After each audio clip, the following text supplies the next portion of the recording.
Bonjour à toutes et à tous et bienvenue à cette 8e et dernière semaine de notre cours Introduction à la science des données DNA 701. Je suis vraiment heureux que vous soyez encore là après ces 8 semaines d'exploration, de réflexion et de pratique. Cette semaine est différente. Ce n'est pas une semaine d'introduction à un nouveau concept. C'est une semaine de synthèse, de consolidation. Une semaine pour prendre un recul et regarder le chemin parcouru. Notre objectif aujourd'hui est double. Premièrement, reviser les grandes idées, les méthodes et les outils que nous avons rencontrés ensemble. Deuxièmement, préparer le terrain pour les prochaines étapes, que ce soit les cours à venir dans le programme ou vos applications pratiques sur le terrain. Commençons par un regard rétrospectif. Souvenez-vous, en semaine 1, nous avons posé les bases. Nous avons défini ce que c'est que la science des données dans un contexte de management, en soulignant le rôle central de la prise de décision fondée sur les données. Nous avons exploré l'évolution du cycle décisionnel en passant du feeling à l'intuition informée, puis à l'action pilotée par les données. Ensuite, en deuxième semaine, nous avons appris à poser les bonnes questions analytiques. Nous avons découvert les 3 grands types d'analyse. Descriptive, que s'est-il passé? Prédictive, que pourrait-il se passer? Et prescriptive, que devrions-nous faire? Puis, la 3e semaine nous a permis d'aborder la gestion des données. Qu'est-ce qu'une bonne donnée? Comment la collecter, la stocker, l'enrichir? Et surtout, comment bâtir une culture organisationnelle autour de la qualité des données. En semaine 4, nous avons plongé dans le cycle de vie d'un projet analytique. Nous avons compris qu'un projet bien mené passe par plusieurs phases. Définition du besoin, exploration, modélisation, évaluation, déploiement et retour sur l'investissement. La 5e semaine a été l'occasion de pratiquer l'analyse descriptive. Tableau croisé, moyenne, écart type, histogramme, boîte à moustache. Mais au-delà des chiffres, c'est la narration des données que nous avons commencé à maîtriser. Ensuite, en semaine 6, nous avons vu comment modéliser les données. Nous avons découvert la logique de l'abstraction, des variables, des corrélations et des relations causales, tout en restant prudent face au piège de la surinterprétation. Enfin, la semaine 7 a mis en lumière la puissance de la data storytelling.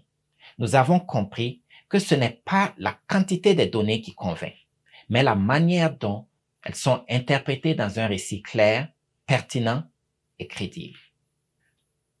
Prenons maintenant un moment de recul. Je vous invite à une réflexion métacognitive.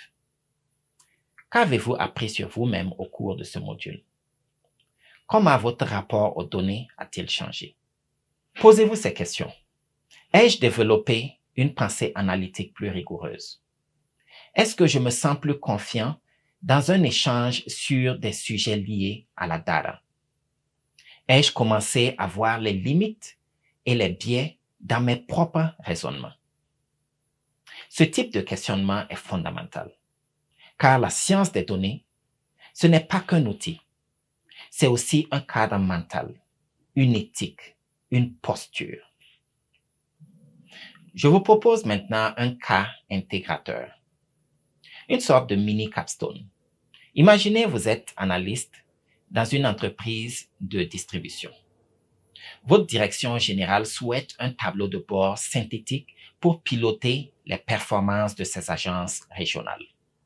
Elle vous donne ses exigences. Visualisez la performance des ventes par région et par produit. Identifiez les régions à risque de sous-performance. Suggérez des actions correctives, appuyées par des données. Quelle étape suivrez-vous? Quel type d'analyse mèneriez-vous? Quel graphique proposeriez-vous? Et surtout, quelle histoire raconterez-vous à partir de ces données? Prenez le temps de réfléchir à cela. Ce cas fait appel à tout ce que vous avez vu dans ce cours. Pour conclure, réfléchissez à ce dilemme. Imaginez que vous travaillez pour une entreprise qui collecte des données de navigation de ses utilisateurs. Ces données sont utilisées pour améliorer le service, mais aussi pour vendre de la publicité ciblée. Un jour, on vous demande de croiser les données personnelles avec les historiques d'achat sensibles. Et cela dans le but d'augmenter les profits. Que faites-vous?